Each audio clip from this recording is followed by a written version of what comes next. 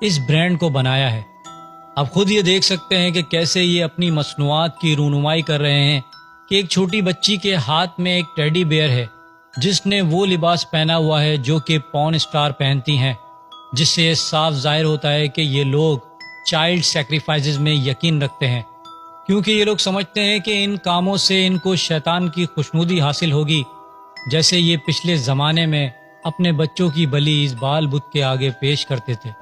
یہ لوگ آج بھی اس ترقی کے دور میں ایسے گھنونے عمل کرتے ہیں جو کہ اب پوری دنیا کے سامنے آ چکے ہیں، مگر پھر بھی ایسے گھنونے کاموں کے لیے انہوں نے ڈارک ویب جیسی ایک الگ ہی دنیا بنائی ہوئی ہے جس میں یہ لوگ ایسے گندے کام کرتے ہیں۔ دوستو، یوٹیوب کی گائیڈ لائن مجھے اجازت نہیں دیتی، ورنہ میں ان کی شیطانی رسومات و حرکات آپ کو دکھاتا کہ کس طرح سے یہ آج بھی بچوں کی قربانی اس بال بت کے سامنے پیش کرتے ہیں۔ آپ دیکھیے کیسے یہ لوگ بچوں کے کارٹون، فلموں اور گانوں میں اس بال نامی بت کو پرموٹ کر رہے ہیں، اور ہم لا علمی میں اس بال نامی بت کے برانڈ کے کپڑے بھی پہن لیتے ہیں اور معاذ اللہ گانے بھی گنگنا لیتے ہیں۔ دوستو، یہ سب علم نہ ہونے کی وجہ سے ہوتا ہے، کیونکہ یہ بالکل ایسا ہی ہے کہ ہم کھانا کھائیں جبکہ ہمیں معلوم ہی نہیں کہ یہ حلال ہے یا حرام، کیونکہ ہمیں علم نہیں ہوتا۔ اگر ہمیں علم ہو جائے تو ہم کبھی بھی وہ حرام چیز نہ کھائیں۔ اسی لیے ایسے ناموں اور کاموں سے خود بھی بچیں اور اپنے دوستوں اور رشتہ داروں کو بھی آگاہ کریں، اور اگر یہ کچھ نہیں کر سکتے تو میری یہ ویڈیو ہی ان سب لوگوں تک پہنچا دیں تاکہ وہ بھی اس بال نامی بت جو کہ یہودی یعنی بنی اسرائیل کا جھوٹا خدا ہے اس سے بچ سکیں۔ بنی اسرائیل ایک ایسی قوم ہے جس پر اللہ سبحانہ و تعالیٰ نے لعنت کر دی ہے، اور حضرت موسیٰ علیہ السلام نے بھی بد دعا کر دی ہے، اسی لیے قوم آج تک بھٹکی ہوئی ہے۔ حضرت موسیٰ علیہ السلام کے بعد بنی اسرائیل کی ایک قوم جو کہ فلسطین سے ہجرت کر کے لبنان کے علاقے میں آ کر آباد ہو گئے تھے، اور وہ لوگ حضرت موسیٰ علیہ السلام کی شریعت کو بھلا چکے تھے، اور انہوں نے ایک بت ایجاد کیا جس کا نام انہوں نے بال رکھا۔ اس بال بت کی وجہ سے ہی اس شہر کا نام بال ابک مشہور ہو گیا تھا۔ بنی اسرائیل کے لوگ کفر و شرک میں اس قدر ڈوب چکے تھے کہ اللہ سبحانہ و تعالیٰ کے دین کو چھوڑ کر اپنے اس جھوٹے خدا بال بت کی پوجا کرنے لگے تھے۔ یہ بت سونے کا بنا ہوا تھا، بلکہ ویسا ہی جیسا سامری جادوگر نے حضرت موسیٰ علیہ السلام کی غیر موجودگی میں سونے سے بنایا تھا۔ اس بت کا قد 20 گز لمبا تھا اور اس کا منہ گائے کے منہ کی طرح کا تھا۔ اس کی خدمت کے لیے اس کے مندر میں 400 خادم مقرر تھے۔ ان خدام کے بارے میں یہ بھی ملتا ہے کہ وہ سب ایسی خواتین ہوتی تھیں جن کا کردار اچھا نہ ہوتا تھا۔ اس بال نامی بت کے مندر میں پوجا کے ساتھ ساتھ بچوں کی بلی بھی چڑھائی جاتی تھی، اور شیطان یا بال بت کو خوش کرنے کے لیے کھلے عام رسمی زناکاری بھی ہوتی تھی۔ یہ سب حرکات کر کے یہ لوگ سمجھتے تھے کہ ان کے معاشرے میں خوشحالی آئے گی، اور یہ بال دیوتا انہیں اولاد، دولت، طاقت اور حکمرانی عطا کرے گا۔ مگر جب اس قوم نے کفر و شرک کی تمام حدیں پار کر دی تھیں، تب اللہ سبحانہ و تعالیٰ نے ان کی ہدایت کے لیے حضرت الیاس علیہ السلام کو نبی بنا کر اس قوم کی طرف بھیجا۔ حضرت الیاس علیہ السلام کا ذکر سورہ الصافات کی آیت نمبر 123 سے لے کر 130 میں یوں کیا گیا ہے، اور الیاس بھی پیغمبروں میں سے تھے۔ جب انہوں نے اپنی قوم سے کہا کہ تم ڈرتے کیوں نہیں؟ کیا تم بال کو پکارتے اور اسے پوچھتے ہو، اور سب سے بہتر پیدا کرنے والے کو چھوڑ دیتے ہو، یعنی اللہ کو، جو تمہارا اور تمہارے اگلے باپ دادا کا پروردگار ہے؟ تو ان لوگوں نے ان کو جھٹلا دیا، سو وہ دوزخ میں حاضر کیے جائیں گے۔ ہاں، اللہ کے بندگان خاص مبتلا عذاب نہیں ہوں گے، اور ان کا ذکر خیر پچھلوں میں باقی چھوڑ دیا کہ آل یاسین پر سلام۔ دوستو، ان آیات کی تفسیر کے مطابق حضرت الیاس علیہ السلام کی قوم نے ان کو جھٹلا دیا تھا، اور وہ قوم واضح و نصیحت کے باوجود ایمان نہ لائی، اور اپنے اس کفر و شرک کے عمل میں آج تک لگی ہوئی ہے، اور اس کو نئے سے نئے طریقے سے اپڈیٹ کرتی جا رہی ہے۔ دوستو، امید کرتا ہوں میری ویڈیو سے آپ کی معلومات میں اضافہ ہوا ہوگا اور کچھ نیا جاننے کو ملا ہوگا۔ اگر میری ویڈیو آپ کو اچھی لگی ہے تو میری ویڈیو کو لائک کریں، میرے چینل کو سبسکرائب کریں اور بیل آئیکن پہ بھی کلک کر دیں۔